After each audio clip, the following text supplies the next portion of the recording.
بسم اللہ الرحمن الرحیم۔ السلام علیکم ناظرین، ایک یہودی کا گزر مسلمانوں کی ایک بستی سے ہوا۔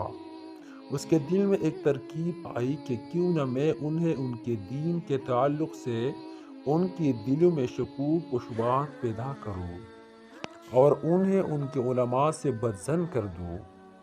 بستی میں داخل ہونے سے پہلے ہی ایک چرواہے سے ملاقات ہوئی۔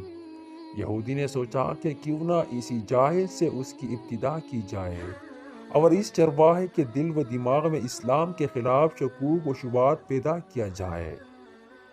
یہودی اس چرواہے سے ملاقات کی اور کہا کہ میں ایک مسلمان مسافر ہوں۔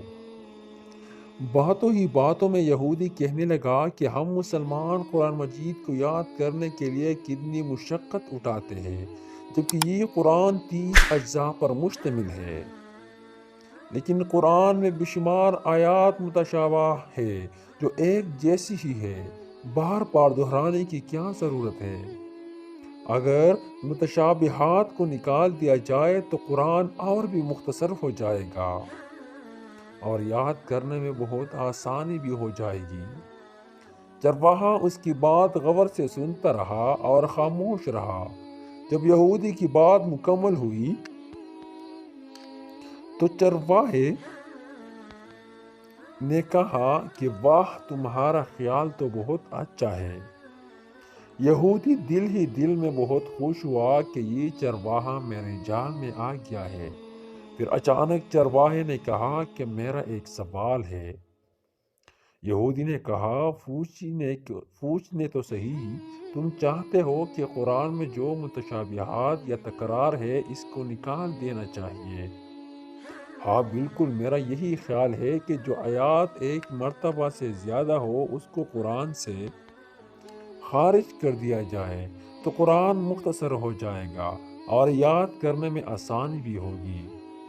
چرواہے نے کہا مجھے ایسا لگتا ہے کہ تمہارے بدن پر بھی بعض اعضاء ایک سے زیادہ ہے جو تکرار پیدا کر رہے ہیں، جیسے کا کوئی فائدہ نہیں ہے۔ کیوں نہ تمہارے 2 ہاتھوں میں سے ایک ہاتھ کو کاٹ دیا جائے، 2 پیروں میں سے ایک پیر ہی رکھا جائے، اس لیے کہ یہ تکرار ہے۔ 2 آنکھوں کی کیا ضرورت ہے، کام تو ایک آنکھ سے بھی پورا ہو سکتا ہے۔ کیوں نہ تمہاری ایک آنکھ بھی نکال دی جائے۔ 2 کان اور 2 گردوں کی کیا ضرورت ہے، اس میں بھی تکرار ہے۔ اگر ان تمام تکرار والے اعضاء کو نکال دیا جائے تو تمہارا بدن بھی ہلکا ہو جائے گا اور غذا کی مقدار بھی کم ہو جائے گی اور تمہیں زیادہ جدوجہد کرنے کی بھی ضرورت نہیں رہے گی۔ کیا خیال ہے؟